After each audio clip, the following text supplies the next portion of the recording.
ترجمانی کرتا ہے کہ آپ نے اس وقت کیا فرمایا، دشمن یہاں پہ خون ہمارا بہائیں گے، زندہ یہاں سے ہم نہ کبھی پھر کے جائیں گے، آل نبی کا ہوگا اسی جا پہ امتحان، سب تشنہ لب یہاں پہ سر اپنا کٹائیں گے، کرب و بلا ہے نام اسی سرزمین کا، بچے یہاں پہ پانی کا قطرہ نہ پائیں گے، ہوگا ہر ایک شہید یہاں مصطفیٰ کا لال، اور لاش قتل گاہ سے ہم سب کی لائیں گے۔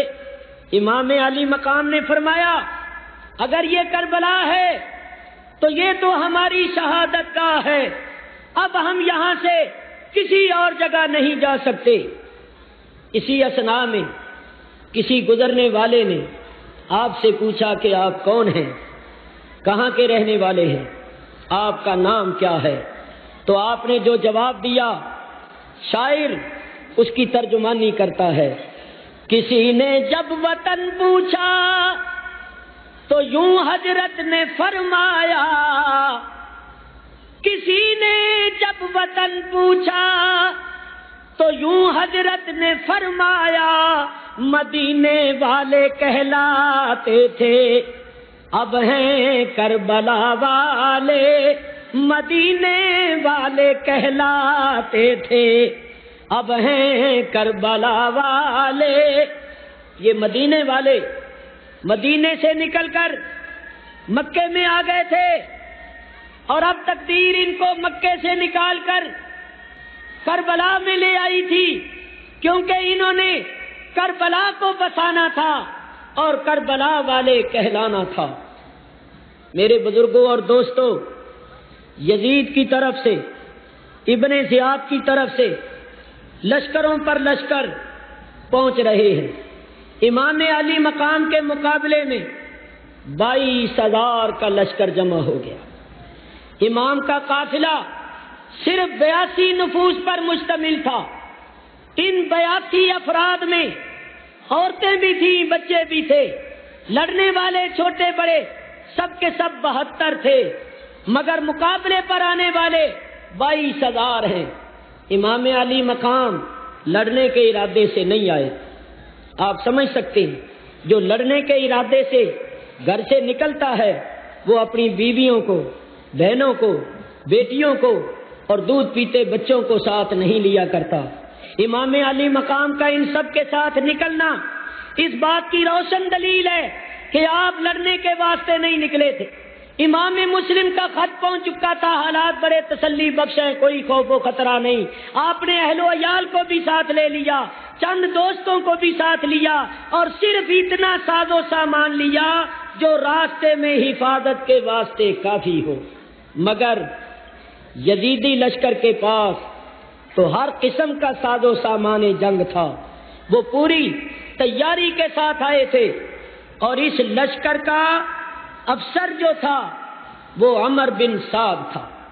یہاں میں ایک بات کرتا ہوں، حضرت سعد بن ابی وقاص رضی اللہ تعالیٰ عنہ عشرہ مبشرہ میں سے ہیں، نبی کریم علیہ الصلوۃ والسلام کے جلیل القدر صحابی ہیں، اور یہ عمر ان کا بیٹا ہے۔ حضرت سعد کا انتقال ہو چکا تھا، ان کو یہ نہیں معلوم تھا کہ یہ میرا بیٹا بدبختی کا شکار ہو جائے گا اور آل رسول پر ظلم و ستم کرے گا۔ بہر صورت اگرچہ یہ جلیل القدر صحابی کا بیٹا ہے، مگر اس کی بدبختی کا سبب کیا بنا؟ اس کو یزید نے رے کا گورنر مقرر کیا تھا۔ رے پرانا نام ہے، آج کل رے کو کہتے ہیں تہران، ایران کا مشہور شہر ہے تہران، جو ایران کا دارالسلطنت ہے، اس کا پرانا نام رے ہے۔ یعنی یزید نے عمر بن سعد کو رے کا گورنر مقرر کیا تھا، اور یہ جا رہا تھا تاکہ رے میں جا کر اپنے عہدے کو سنبھالے اور اپنی ڈیوٹی ادا کرے اور اپنے فرائض انجام دے۔ ابھی یہ راستے میں ہی تھا، رے میں نہیں پہنچا تھا کہ اس کو یزید کا دوسرا پیغام ملا، ابن زیاد کی معرفت، کہ رے کی گورنری سنبھالنے سے پہلے، رے میں جا کر اپنا عہدہ سنبھالنے سے پہلے کربلا میں جاؤ اور حسین کا مقابلہ کرو اور اس مہم کو سر کرو، اس کے بعد تمہیں رے کی گورنری ملے گی۔ چنانچہ جب اس کو یہ پیغام ملا تو یہ گورنر کوفہ ابن زیاد کے پاس آ گیا۔ ابن زیاد نے اس کو کہا کہ تمہیں کربلا میں جانا پڑے گا اور حسین کے ساتھ جنگ کرنی پڑے گی اور ان کا سر کاٹ کے پہلے میرے پاس اور پھر یزید کے پاس پہنچانا پڑے گا۔ عمر بن سعد نے کہا کہ مجھے اس سے معاف رکھیے، میں نواسہ رسول کے ساتھ لڑائی نہیں کروں گا۔ انہوں نے کہا اگر نواسہ رسول کے ساتھ لڑائی کرنے کے لیے تیار نہیں ہو تو یہ گورنری کا عہدہ واپس کر دو۔ یزید نے جو تمہیں کاغذ دیا ہے جس پر اس نے تمہارا تقرر کیا ہے اور مہر لگائی ہے، وہ کاغذ واپس کر دو تو پھر تمہیں معاف کر دیا جائے۔ اس نے کہا کہ میں رے کی گورنری چھوڑ دوں؟ ابن زیاد نے کہا بس دونوں میں سے ایک صورت اختیار کرنی پڑے گی، یا تو رے کی گورنری سے دستبردار ہو جاؤ اور وہ کاغذ واپس کر دو، وہ تقرری کا کاغذ جو ہے وہ واپس کر دو، یا پھر حسین کے مقابلے پر جاؤ، دونوں میں سے ایک صورت اختیار کرو۔ عمر بن سعد نے کہا کہ مجھے ایک رات کی مہلت دے دی جائے تاکہ میں سوچ لوں۔ ایک رات کی مہلت دے دی گئی۔ اس نے اپنے دوستوں سے مشورہ کیا، تمام دوستوں نے یہی مشورہ دیا کہ رے کی گورنری کو چھوڑ دو مگر فرزند رسول کا خون اپنی گردن پر نہ لو۔ سارے دوستوں نے یہی مشورہ دیا۔ اس کا ایک بھانجا تھا جس کا نام تھا حمزہ بن مغیرہ، اس کو پتا چلا، وہ آیا اور کہنے لگا ماموں مجھے یہ معلوم ہوا ہے کہ تم حسین کے مقابلے میں جا رہے ہو۔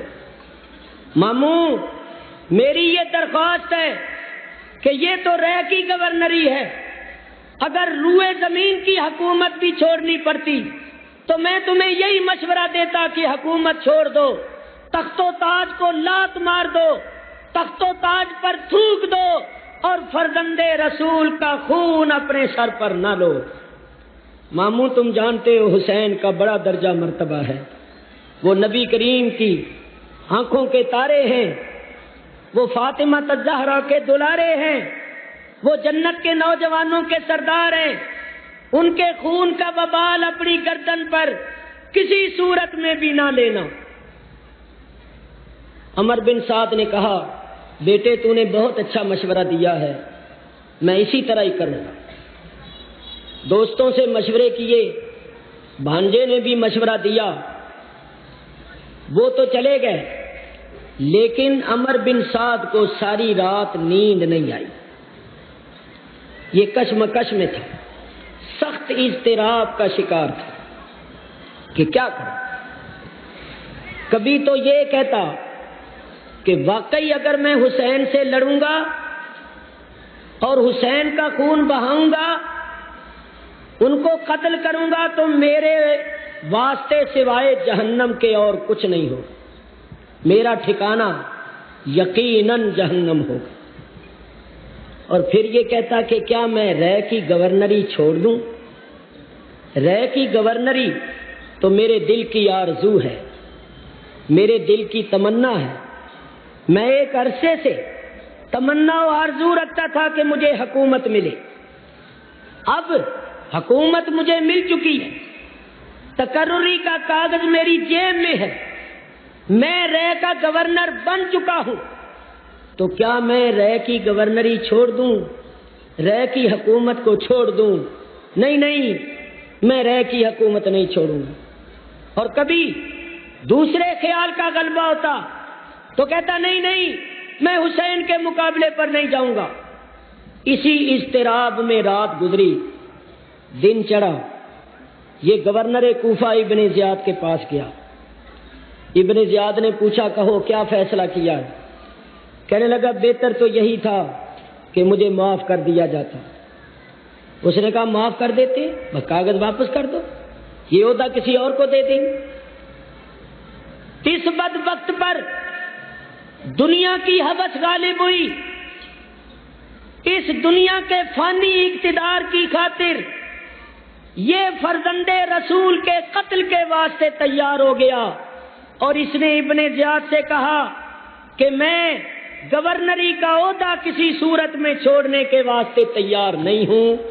اگر تم مجبور کرتے ہو اور یہ شرط رکھتے ہو یہ گورنری کا عہدہ مجھے اسی صورت میں مل سکتا ہے کہ میں حسین کے مقابلے پر جاؤں، تو میں حسین کے مقابلے پر جانے کے واسطے تیار۔ اس بدبخت نے دنیا کے اقتدار کی خاطر فرزند رسول کے ساتھ لڑنا اور ان کا خون بہانا منظور کر لیا، چنانچہ یہ بھی لشکر لے کر امام علی مقام کے مقابلے پر آ گیا۔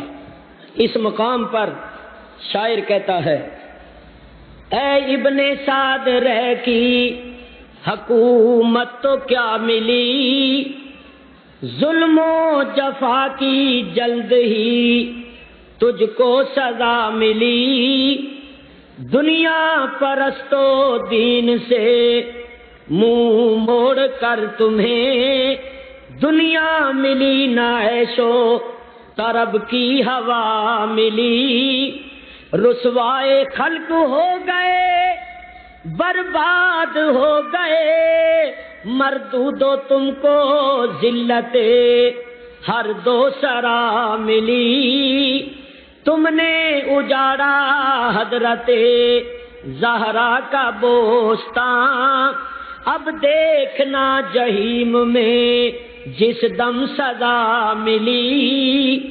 تو میرے دوستو، آپ حضرات کو معلوم ہو گیا کہ یہ عمر بن سعد محض دنیا کے مال کی ہوس اور دنیا کے فانی اقتدار کی ہوس کا شکار ہو کر آل رسول پر ظلم کرنے کے واسطے تیار ہو گیا۔ اور یاد رکھو، جب بدبختی غالب آ جاتی ہے تو پھر دلوں پر اور کانوں پر موریں لگ جاتی ہیں، آنکھوں پر پردے پڑ جاتے ہیں، اور پھر صحیح سوچ اور صحیح فکر کی صلاحیت سلب ہو جاتی ہے۔ یہی حال اس کا ہو گیا تھا، اس نے ظلم و ستم کیا۔ مگر میں اپنے سنی بھائیوں کو ایک بات بتانا چاہتا ہوں، عمر بن سعد نے جو کچھ کیا بہت برا کیا۔ عمر بن سعد کو آج تک لوگ ملامت کر رہے ہیں اور کرتے رہیں گے، لیکن اگر عمر بن سعد نے اہل بیت نبوت کے ساتھ برائی کی، ظلم کیا، تو اس کا الزام یا اس کی ذمہ داری حضرت سعد پر کسی طرح بھی عائد نہیں ہوتی۔ حضرت سعد تو حضور کے جلیل القدر صحابی ہے، وہ تو پہلے انتقال کر چکے۔ اگر بیٹا نالائق ہو جائے تو باپ پر اس کا الزام عائد نہیں ہو سکتا۔ دیکھو نوح علیہ السلام پیغمبر ہیں اور بیٹا گمراہ اور کافر ہو گیا۔ لیکن سنیوں، میں تمہیں ایک بات بتا دیتا ہوں، اس کو یاد رکھنا، جب کوئی شخص ایسی بات کہے یعنی ہمارے مسلک پر اعتراض کرے تو اس کا جواب دینے کے واسطے یہ بات تم یاد رکھنا، اگر عمر بن سعد کی وجہ سے کوئی حضرت سعد پر یا صحابہ پر اعتراض کرے یا الزام عائد کرے تو ان سے تم اتنا پوچھو کہ یہ شمر کون تھا؟ یہ شمر جس نے حضرت امام حسین کو شہید کیا، جو کربلا میں امام حسین کے سینے پر چڑھا، یہ شمر جس نے اولاد رسول پر بے انتہا ظلم و ستم کیا، یہ حضرت علی کا سالہ تھا اور حضرت عباس علمدار کا ماموں تھا۔ تو اگر عمر بن سعد کی وجہ سے تم حضرت سعد پر یا کسی صحابی پر اعتراض کرو تو شمر کی وجہ سے پھر حضرت علی پر اور حضرت عباس پر الزام عائد نہیں ہوتا۔ میں یہ کہتا ہوں کہ جس طرح عمر بن سعد کی وجہ سے حضرت سعد پر کوئی اعتراض اور الزام عائد نہیں ہوتا، اسی طرح شمر کی وجہ سے حضرت علی پر اور حضرت عباس علمدار پر بھی کوئی اعتراض اور الزام عائد نہیں ہوتا۔ ہر ایک کا اپنا اپنا فعل ہے۔ میرے بزرگوں اور دوستوں، باہر صورت عمر بن سعد بھی لشکر لے کر امام علی مقام کے مقابلے پر آ گئے۔ امام علی مقام عمر بن سعد سے ملے کیونکہ یہ خاندان قریش کا ایک فرد تھا، اس کے ساتھ دور کی رشتہ داری بھی تھی۔ امام علی مقام نے اس کو مل کر اس سے گفتگو کی۔ یہاں بھی میں ایک بات کرتا ہوں، یہ بڑی توجہ سے سنیے۔ جب عمر بن سعد لشکر لے کر آیا کوفے میں اور کربلا میں، تو اس نے ایک شخص کو کہا کہ جاؤ حسین کے پاس میرا یہ پیغام لے جاؤ۔ وہ کہنے لگا جی کسی اور کو بھیجیے، مجھے ان کے سامنے جاتے ہوئے شرم آتی ہے کیونکہ میں ان لوگوں میں سے ہوں جنہوں نے ان کو خط لکھ کر بلایا۔ عمر بن سعد نے دوسرے کو بلایا، اس نے کہا جی میں نے بھی لکھا۔ تیسرے کو بلایا، اس نے کہا جی میں نے بھی لکھا۔ چوتھے کو بلایا، اس نے کہا جی انہوں نے تو خط لکھے تھے، میں تو خود خدمت میں حاضر ہوا تھا۔ دعوت دینے کے بعد عمر بن سعد جس کو بھی بلائے وہ یہی کہے کہ میں نے خط لکھ کر بلایا تھا، اب کون سا منہ لے کر ان کے سامنے جاؤں۔ معلوم ہوا کہ جن لوگوں نے امام علی مقام کو خطوط لکھ کر بلایا تھا، جو امام کی خدمت میں حاضر ہوئے تھے اور انہوں نے کوفے آنے کی دعوتیں دی تھی، وہی لوگ پھر رشوت لے کر حکومت کے ساتھ مل گئے تھے، اور صرف حکومت کے ساتھ مل کر اپنے گھروں میں ہی نہیں بیٹھے رہے بلکہ تلواریں اور برچھیاں لے کر امام علی مقام کے مقابلے پر آ گئے تھے۔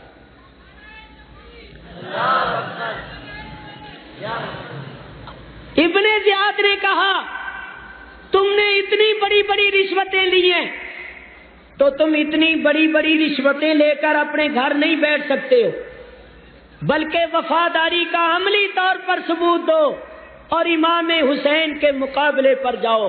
تم نے دعوت دے کے خطوط لکھ کے بلایا تھا، اب تم ہی لوگ ان کے واسطے، ان کے ساتھ لڑنے کے واسطے جاؤ۔ تو وہ سب لوگ امام علی مقام کے مقابلے پر آ گئے تھے۔ اور یہ میری کتاب شام کربلا پڑھ لینا کہ امام علی مقام کو بلانے والے کون تھے، خطوط لکھنے والے کون تھے۔ رات کی تقریر میں بھی میں نے اشارتاً بیان کیا، امام علی مقام کو بلانے والے وہی لوگ تھے جن کو خاص طور پر اہل بیت کی محبت کا دعویٰ تھا، جو اپنے آپ کو حضرت علی کی جماعت کہتے تھے۔ انہی لوگوں نے دعوت دے کر بلایا، انہوں نے بے وفائی کی اور رشوت لے کر حکومت کے ساتھ مل گئے اور پھر مقابلے پر آ گئے۔